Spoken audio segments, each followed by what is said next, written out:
escalated quickly. It's getting messy. It's getting weird. It's getting ugly. Alex Clancy, Locked On Cardinals, impromptu live session talking all things Kyler Murray. Here we go. You are Locked On Cardinals, your daily Arizona Cardinals podcast. Part of the Locked On Podcast Network, your team every day.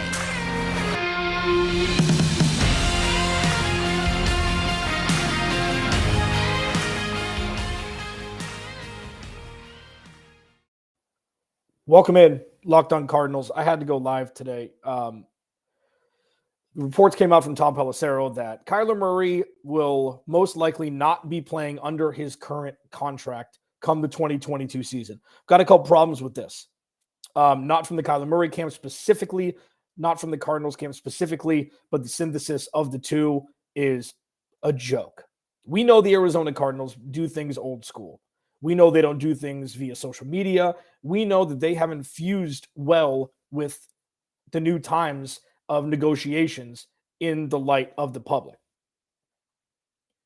And I think Eric Burkhart is doing a terrible job representing his client. I think Kyler Murray has outgrown Eric Burkhart as his agent.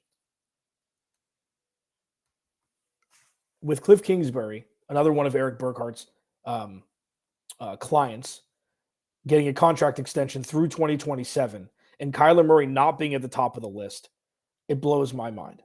Now, we're in a situation that many other teams know all too dearly. Ask the nice folks in Green Bay how it happened with them. This is a very, very, very delicate time for the Arizona Cardinals organization. Is it delicate for Kyler Murray? Nope. He's going to get paid a lot of money to go play somewhere. When you have teams around the NFL that are monitoring your situation clearly, maybe take a step back, Steve Keim, Michael Bidwell. Say, you know what? Maybe we should pay this guy. Maybe this guy is worth $40+ million a year. Maybe he's already in the top 10 of major quarterback statistical categories in the history of this organization through 3 seasons. Maybe the futility of the quarterback position that the Arizona Cardinals have experienced pretty much since their inception. I'll give you Kurt Warner, sure, couple years span, absolutely. Carson Palmer was great for a couple years. Gotta love it. This is a long, long way away from Jim Hart and Neil Lomax. What Kyler Murray can potentially do for this organization is jettison it up into a portion of the atmosphere that we've yet to see. Kyler Murray is not the best quarterback in the NFL, okay? Nobody's saying he is. Nobody's saying he's the second best quarterback in the NFL.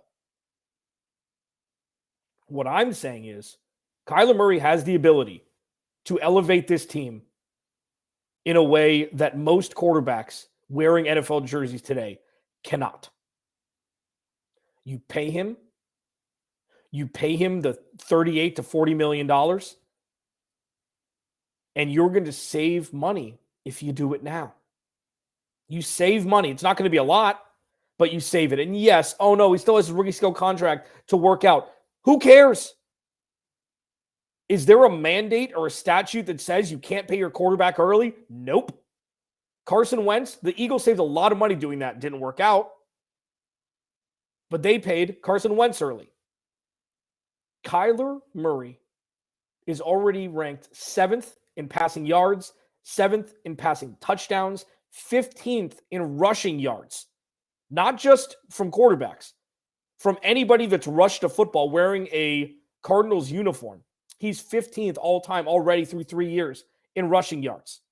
And he's 15th all-time in rushing touchdowns through 3 seasons.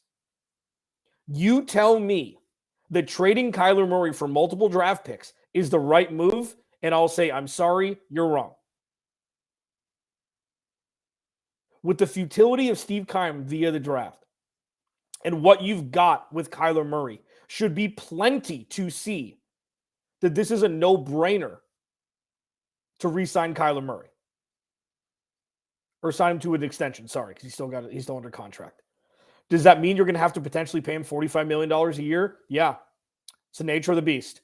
I don't think that the way the NFL is structured in that regard is rational whatsoever.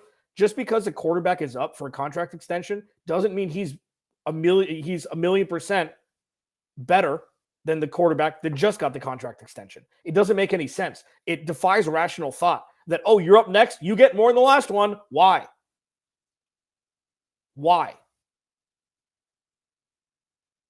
But where we are now, he's not going to get Aaron Rodgers money. He's going to get between $40 and $45 million a year. And with the cap bumping up next year, and then as inflation goes, and as the TV money continues to increase, like it has compound interest on the years before, it's going to be a deal for the Cardinals if they re-sign him now. And you know what else it adds? What his genius agent put in that love letter to the Cardinals brass, saying he wants stability. He'll get it. And you know who else will get it? Free agents. K1 is the quarterback one for the Arizona Cardinals for the future. There's no uncertainty. Like, if you look right now, and I know they re-signed AJ Green today, which is a great sign. You can check me out, Locked On Cardinals, Monday through Friday, free and available on all platforms and on the YouTube channel that I'm streaming from now. AJ Green came back on a 1 year, upwards of $3 million deal, depending on, where he hits with his incentives. If you're a free agent wide receiver right now, if you're a free agent corner, if you're a free agent anybody, do you want to come play for the Cardinals? With all of this mess that's going on? The Arizona Cardinals have never been in this situation before, ever. With the money that's at stake now. Sure, they got Carson Palmer. They paid him a lot of money. Fine. They have this situation that is uncharted waters. How do we deal with the star? How do we deal with a star quarterback? You pay him. That's what you do. That's what rational teams do. That's what irrational teams do. You pay your damn best player. You just do it. What he's done to elevate this team over the last 3 years garners $45 million a year. I'm going to throw up, but that's a perfectly rational statement to make in this day and age of the NFL. Do I think Cliff Kingsbury is holding him back? Absolutely. Do I think Steve Keim has the inability to build a roster around him to where they can really maximize his potential? 1,000%. Because of all of that, it's even more of a reason to pay Kyler Murray. I don't understand the other side. Okay, he missed a couple games last year. Sure. He was hobbled toward down the stretch 2 years ago. Absolutely. The offensive line was bad 2 years ago. It was fine last year. And that's not, an excuse or reason for Kyler. Sure. He's not as durable as bigger quarterbacks. That's true. Darren Sproles, until he tore his ACL, was one of the most durable players in the NFL. And he was smaller than Kyler Murray. Okay. Not the same position, took more hits, punt returner extraordinaire, running back. At Ross Jackson Nola, he can tell you all about it. Locked on Saints. Smaller guys aren't always not durable. What Kyler Murray is learning is how to grow in the NFL, in my opinion, more alone than what other quarterbacks get in more stable ecosystems. And I don't think that's unfair, because what we've seen up until Cliff Kingsbury was signed was he was a bad head coach. I still think he's not a great head coach. Steve Keim has had 3 10-winning seasons. Bruce Arians, that was great. They went 5, 8, 11 the last 3 years. That's fine. The 2018 season was enough for me to see that he is not equipped to be the general manager of an organization. He's not. So what we're looking at now, I'm going to shift the focus back to Kyler Murray here, is we're looking at an unstable situation with the Arizona Cardinals. We thought that with J.J. Watt coming in, them trading for DeAndre Hopkins, trading for Rodney Hudson, bringing A.J. Green in, bringing Malcolm Butler in at the time, and bringing Robert Alford back, albeit smaller moves, had this foundation in place for stability for the future, we're seeing that there's more cracks in it that are trying to be covered up by Band-Aids instead of super gluing those things together or building a brand new foundation. That's the latter is more what we're seeing than we thought when the J.J. Watt et al. Signings were made. So one thing you can do to jump forward and re-engage the stability conversation is by re-signing your star quarterback to a 5-year, however many $1 million I'm going to throw up deal. That's the going rate now. If you believe in Kyler Murray, pay him now. If you don't, trade him now. What are we waiting for? What in the sweet mother are we waiting for here? There is 0 sense to be made of sitting on your hands and not rectifying this one way or the other now. If you think that he's not the guy, get him out. You'll get 4 first-round picks for him. This will be one of the most insane trade markets you'll ever see for a quarterback. Ever.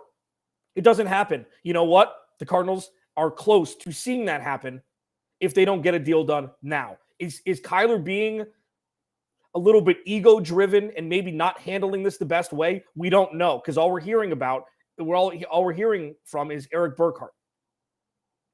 Eric Burkhart, I don't think, is equipped to be handling this situation properly. Now, Kyler Murray is going to get paid. Eric Burkhart's going to get his commission. Is it going to be from the Cardinals? I don't know.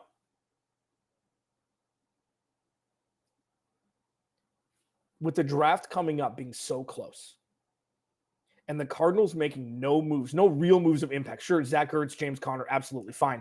AJ Green coming back today, got it. Okay. There's been no real outside impact from free agents. Jeff Gladney and Will Hernandez. Okay, whatever. The Cardinals aren't better now than they were when the season ended.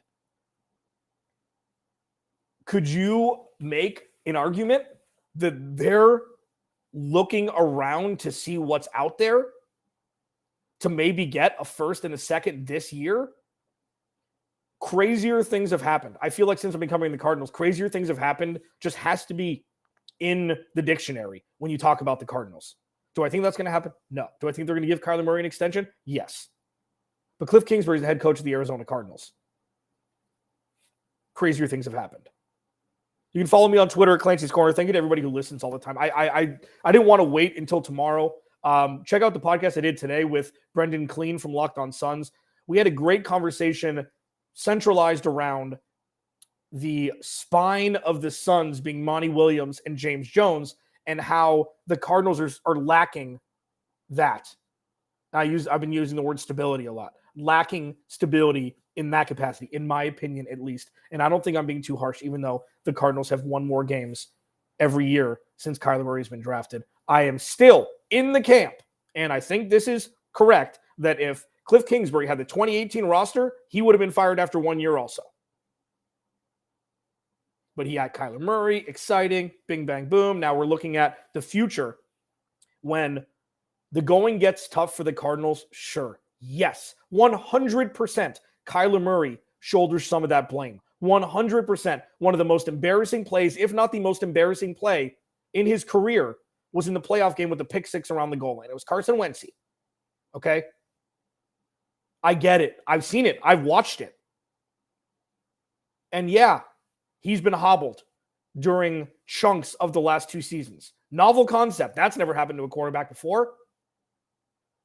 What I've also seen is a young quarterback learning on his own how to become a great NFL quarterback. I truly think that that's what he's going through more than him getting the help that he needs. That's why I said last year when they signed Colt McCoy, that was my favorite signing of the offseason. That's not getting into like a homer category where it's like, ooh, Colt, just in case Kyler Murray gets injured for 3 games, you can go win 2 divisional games on the road. That's not, why I said that.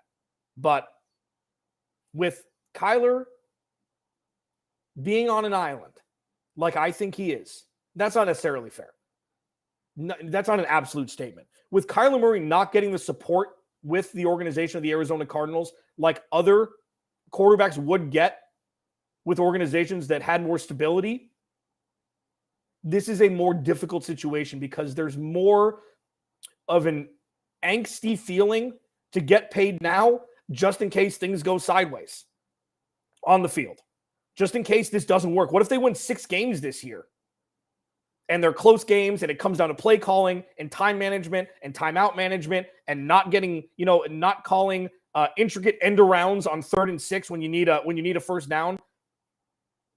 I remember week 1 against Tennessee on the road, tweeting out after the first strip sack of Chandler Jones, putting the Cardinals inside the 20-yard line of the Tennessee Titans, and the Cardinals getting a false start, having to call timeout, and not getting in the end zone. I'm like, nothing's changed. You can choose to not see the forest through the trees. You can choose that. And that's fine because they did win 11 games. Like, I get both sides of that conversation. And if you can't block and tackle, if you can't do the basics, you ain't going to win jack. And what we saw was the Cardinals going on a run, which I think was led by the defense and Kyler Murray's ability to make plays happen behind the line of scrimmage, and not so much the actual stencil of the 20 play calls that were scripted early in the game. Cardinals didn't score a whole lot. First drive of every game. Didn't do it. Kyler Murray running back and forth behind the line of scrimmage, finding somebody open, Rondale Moore, AJ Green, or looking at his friend Christian Kirk, who he has got a great rapport with, on 4th and 2. He says, hey, go get it. Go to the pylon. And he threw it, basket catch over the shoulder, touchdown. Those are more the things that we've seen with Kyler Murray, and not so much the actual natural growth when it's coaxed out of you, massaged out of you by a top coach and a front office that believes in you. We haven't seen that. We've seen so many oh my God moments from Kyler Murray. There should have been more at this point, and that's on coaching. The potency of oh my God moments from somebody as talented as him, that's on coaching. And that's been severely lacking. Going back to the conversation about the contract, what he should get, whatever he wants. And that puts the Cardinals in a bad spot because nobody gets whatever they want when it comes to the front office of the Arizona Cardinals, unless you're Steve Keim. That's where we're at. And that's where I'll leave you. Alex Clancy, Locked on Cardinals. I will expound upon this tomorrow. It'll be posted 10 a.m. PST. The podcast will be posted by midnight. Thanks to everybody who listens, watches. Follow me on Twitter at Clancy's Corner. Talk to you tomorrow.